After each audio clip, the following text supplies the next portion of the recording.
ناظرین S C او سمٹ نے western order کی بنیادیں تو ہلا دی ہیں، یہ بات تو بالکل واضح ہے، اور ابھی پریڈ بھی وہاں پر ہونے جا رہی ہے جس میں وہ ٹیکنالوجی، وہ ویپنز چائنا جو ہے وہ ڈسپلے کرنے جا رہا ہے جس کے بارے میں ابھی دنیا کو پتہ بھی نہیں ہے. وہ اپنے ایڈوانس جو فائٹر جیسا ہے وہ بھی ڈسپلے کرنے جا رہے ہیں، اور میسو ڈیسیژنز ہو رہے ہیں، بولڈ ایگریمنٹس اس وقت لیے جا رہے ہیں، اور پریکٹیکل جو سٹیپس ہیں اور کوآپریشن ہے اس کو آگے بڑھایا جا رہا ہے. But at the same time یہ تمام نیشنز جو دنیا میں جو ویسٹرن اجارہ داری ہے اس کو ختم کرنے کی جدوجہد کر رہی ہیں، ان تمام قوموں کی طرف جنگیں بھی بہت تیزی کے ساتھ بڑھ رہی ہیں.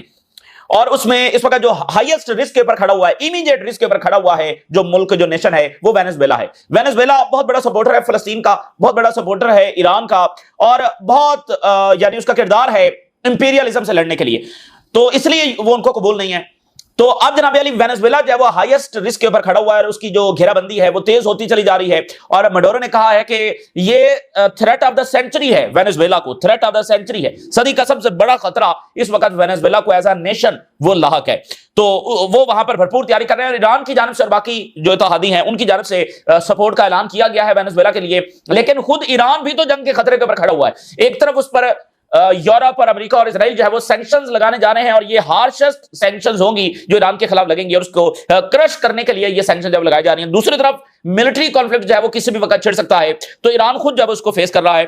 اچھا دوسری طرف جو ہے وہ یوکرین کی جنگ وہ بہت زیادہ خراب ہو رہی ہے، کیونکہ یورپ نے جو راستہ اختیار کیا، دو ہی راستے تھے. ایک یہ تھا کہ وہ سیز فائر کر لیتا اور جو اننیسیسری جنگ چھیڑی گئی ہے اس کو وہ روکتا، لیکن اس نے اپنی اسی روش کے تحت، ٹھیک ہے نا، اسی پالیسی کو جب آگے بڑھاتے ہوئے اس جنگ کو جاری رکھنے کا فیصلہ کر لیا ہے.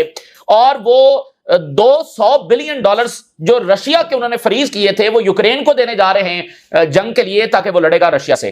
رشیا کا پیسہ، اور $200 بلین وہ یوکرین کو دینے جا رہے ہیں رشیا سے لڑنے کے لیے، کیونکہ امریکہ سے تو اب امداد جب وہ بند ہو چکی ہے.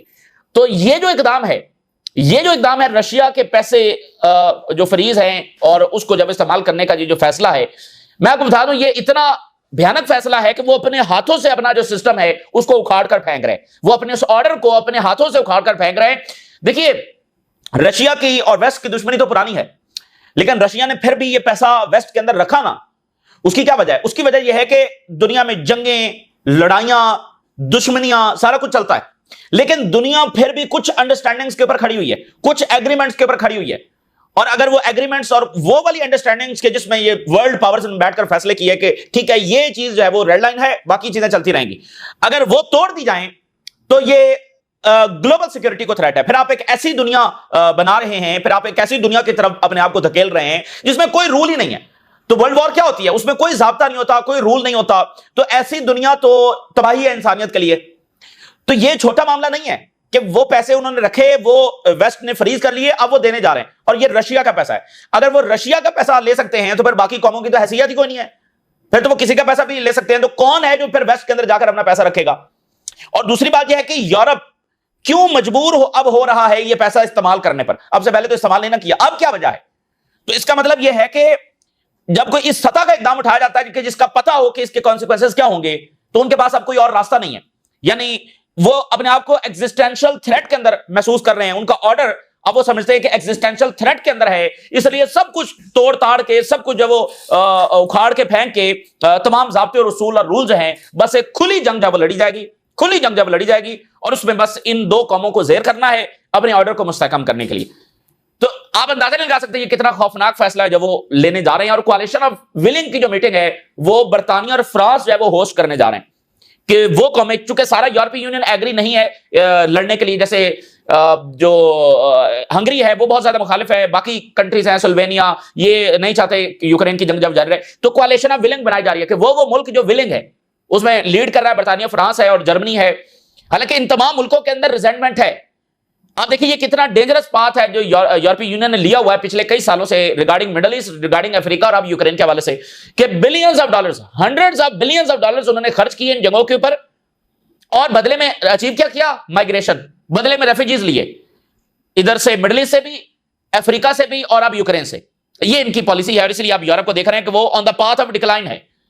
تو وہ صورتحال وہاں پر خراب ہو رہی ہے. اگر ہم غزہ سے سٹارٹ کریں تو جناب علی بیلجیم نے اناؤنس کیا ہے کہ وہ بھی فلسطینی ریاست کو تسلیم کرنے جا رہا ہے، اور ساتھ اس نے کہا کہ وہ سینکشنز بھی اسرائیل پر لگا رہا ہے. پارشل سینکشنز ہیں، مکمل سینکشن نہیں ہے، لیکن پارشل سینکشنز انہوں نے لگانے کا اعلان کر دیا ہے اور فلسطینی ریاست کو تسلیم کرنے کا اعلان کیا. بیلجیم کی اہمیت یہ ہے کہ برسلز یعنی جو یورپی یونین کے ہیڈ کوارٹرز ہیں وہ ان کا یعنی برسل اس کو ہوسٹ کرتا ہے جو بیلجیم کا دارالحکومت ہے. تو اس لیے بیلجیم کی غیر معمولی اہمیت ہے. اور Belgium will recognise a Palestinian state at UN general assembly. اور Belgium to recognise a Palestinian state impose sanctions on Israel, جس میں اسرائیل کی وہ پروڈکٹس جو اسرائیلی سیٹلمنٹس کے اندر جو فیکٹریز لگی ہوئی ہیں وہاں سے وہ کوئی پروڈکٹس جو ہے وہ نہیں خریدیں گے, اس کی امپورٹ جب بند کریں گے. بہت ساری جو اسرائیلی کمپنیز ہیں ان کے ساتھ بھی وہ ریلیشن جو ہے وہ ختم کر رہے ہیں. اور اب اسرائیل کے اندر بہت تنقید ہو رہی ہے نتنیاہو کے اوپر کہ کیسے ایک ایک ملک جو ہے وہ ہاتھ سے نکلتا چلا جا رہا ہے. اسرائیلی opposition figures blames Netanyahu for planned Belgium recognition of Palestine, کہ ایک ایک ملک جو ہے وہ ریکگنائز کرتا چلا جا رہا ہے اور اسرائیلی جو لابی ہے وہ فیل ہوتی چلی جا رہی ہے. اور اسرائیل کے اندر اس وقت ڈاکٹرز نکلے ہوئے ہیں تل ابیب میں, زیادہ بڑی تعداد میں نہیں نکلے لیکن انہوں نے روڈز وغیرہ تل ابیب میں بلاک کیے ہوئے ہیں. Israeli doctors block highway call for captive exchange, اور اسی طرح جو اسٹوڈنٹس ہیں وہ بھی نکلے ہوئے ہیں, اسکولز بند ہیں, تو ایک مظاہرے جو وہ جاری ہیں. لیکن فی الحال یہ اتنے بڑے مظاہرے یعنی یہ بہت بڑے ہیں اور لیکن فی الحال یہ نتنیاہو کو روکنے کے لیے ناکافی ثابت ہو رہے ہیں. تو اسرائیلیوں کو مزید بڑی تعداد میں نکلنا ہوگا, یہ خود ان کے لوگ کہہ رہے ہیں. اچھا, اس کے ساتھ اب ڈیمانڈ یہ ہے یورپ سے کہ وہ صرف ریکگنیشن نہ کرے بلکہ سینکشنز لگائے, کیونکہ امیڈیٹ سیز فائر کے لیے خالی ریکگنیشن انف نہیں ہوگی. یہ غیر معمولی, یہ تاریخی اقدام ہے جو اٹھایا جا رہا ہے, کیونکہ اس سے ایک سپیس کریٹ ہوگی پیلسٹینین وائسز کے لیے کہ وہ مزید پریشرائز کریں گورنمنٹس کو, ٹھیک ہے نا. تو یہ بات آگے بڑھے گی اور وہاں پر فلسطینی ڈیلیگیشن جائیں گے, ان کے کانسولیٹ ایمبیسیز قائم ہوں گی, وہ اپنی بات آگے بڑھا سکتے ہیں, کانفرنسز کروا سکتے ہیں, ٹھیک ہے نا. تو بات آگے بڑھے گی. تو یہ ایک غیر معمولی ہے, لیکن سیز فائر تو سب سے پہلی پریورٹی ہے نا. تو سیز فائر کے لیے سینکشن لگانے کا دباؤ ہے. وہ کہہ رہے ہیں جو ساؤتھ افریقہ سٹائل سینکشنز ہیں جو نیلسن منڈیلا نے جو آزادی یعنی حاصل کروائی, اس سے پہلے تو اسی طرح کی ایک اپارتھائڈ اسٹیٹ تھی جیسے اب ادھر اسرائیل میں ہے, تو فلسطینیوں کو قبضہ کیا ہوا, تو وہاں بھی نیٹیوز کو جب وہ قبضہ کیا ہوا, تو اس وقت کے ساؤتھ افریقہ کے اوپر جس طرح کی سینکشن لگی تھی اور اس کو آئسولیٹ کر دیا گیا تھا, اس طرح کی sanction needed against Israel along side the recognition of Palestinian state. تسلیم بھی کیا جائے لیکن ساتھ ہی پہلے سینکشن لگائے جائیں. significant step in the right direction, but اس کے ساتھ جو ہے وہ ٹینجیبل ایکشن بھی ہونے چاہیے to isolate Israel and help Palestinian. اور کمپریہنسو سینکشن اسرائیل پر بہت ضروری ہیں اور فردر پریشر جو ہے وہ امریکہ کے اوپر بھی ڈالا جائے. We want something similar to the South African model when the apartheid regime was isolated by international sanctions. تو اب دیکھیے یعنی اسرائیلیوں نے جو اقدام اٹھایا ہے اب وہ ان کو اس نہج کے اوپر تو ضرور لے کر جا رہا ہے. اب دنیا اس پر ایکشن لیتی ہے یا نہیں لیتی وہ الگ بات ہے, لیکن اس نہج کے اوپر ضرور لے کر جا رہا ہے. اگر ان کے اوپر انٹرنیشنل سینکشنز لگ گئیں تو پھر اسرائیل کے ساتھ کیا بنے گی؟ اور ان کا سارا دار مدار جب امریکہ پر کھڑا ہے, جہاں سے ابھی تک ان کو کوئی امیڈیٹ تھریٹ نہیں ہے کہ ٹرمپ انتظامیہ بہت جلد کوئی پالیسی میں شفٹ لانے والی ہے, لیکن جو اندرونی تبدیلی آ رہی ہے اس کو ٹرمپ انتظامیہ کب تک روکے گی؟ خود ٹرمپ نے آج کہا ہے کہ Trump says Israel not winning the world of public relations. خود ٹرمپ اس بات کو ریکگنائز کر رہا ہے کہ جو پبلک اوپینین ہے وہ اتنی تیزی کے ساتھ تبدیل ہو رہی ہے کہ اسرائیل اس میں فیل ہے. اسرائیل جو ہے وہ کہتا ہے کہ اس کی اسٹرانگیسٹ لابی تھی آئی ہیو ایور سین امریکہ کے اندر. They had total control over the Congress and now they don't, you know. Trump says کہ ایک وقت تھا میں نے دیکھا کہ اسرائیل کا ٹوٹل کنٹرول ہوا کرتا تھا کانگریس کے اوپر, آج نہیں ہے. اچھا اس میں ایک اور بات, اب امریکہ میں اس بات کے اوپر ڈیبیٹ ہو رہی ہے. ایک امریکی صدر ایک فورن گورنمنٹ غیر ملکی حکومت کے بارے میں یہ کہہ رہا ہے اور ریگریٹ کا اظہار کر رہا ہے کہ غیر ملکی حکومت کا ایک دوسرے ملک کا اس نے کانگریس کو جکڑا ہوا تھا, شکنجے میں لیا ہوا تھا, اس کے اوپر اس کا مکمل کنٹرول تھا اور آج نہیں ہے یا ڈکلائن کر رہا ہے اور اس پر اس کو افسوس کا اظہار ہو رہا ہے. یہ امریکہ میں آپ کو بتاؤں بڑی میس اویکننگ تحریک جاری ہے اور یہ تیزی کے ساتھ ہو رہی ہے, تیزی کے ساتھ. اور ابھی ایک رپورٹ آئی کہ وہاں کی جو یوتھ ہے وہ اسرائیل کے جو پاسٹ نیریٹیوز ہیں اگینسٹ پیلسٹینینز وہ بھی اسٹڈی کر رہے ہیں کہ یہ ماضی میں ہمیں کیا بتاتے رہے. تو یعنی اب وہاں پر یہ بڑی ریزنٹمنٹ ہے کیونکہ امریکہ فرسٹ کی تحریک تو آلریڈی وہاں پر چل رہی ہے. تو امریکہ فرسٹ کا مطلب اسرائیل فرسٹ تو نہیں ہے. ان کا بہت بڑا اتحادی ہے برطانیہ کا, ایسا کوئی انفلوئنس امریکہ میں نہیں ہے. تو اسرائیل کا کیوں؟ وہ کہہ رہے ہیں بھائی جب امریکہ فرسٹ ہے تو پھر امریکہ فرسٹ ہونا چاہیے. اور آج امریکی صدر اس بات کا اعتراف کر رہا ہے کہ کانگریس پر ان کا کنٹرول تھا. بھائی ایک غیر ملکی حکومت, ایک دوسری ریاست کا تمہارے اوپر کنٹرول ہے, اس سے اور زیادہ بڑا سیکورٹی تھریٹ امریکہ کو ہو کیا سکتا ہے؟ اور امریکی صدر اس پر افسوس کا اظہار کر رہا ہے کہ اب اسرائیل کا اتنا کنٹرول نہیں ہے. یعنی وہ آلریڈی یہ ڈیبیٹ کر رہے ہیں کہ یہ جو ہمارے حکمران ہیں یہ تو اسرائیل الیکٹ کرواتا ہے اپنی مرضی کے حکمران, کوئی بھی آئے اس کی پالیسی ریگارڈنگ اسرائیل ہمیشہ سیم رہتی ہے چاہے دنیا کے حوالے سے کوئی بھی پالیسی بنے. تو اس بات کو تو خود ٹرمپ جب انڈورس کر رہا ہے. تو اگین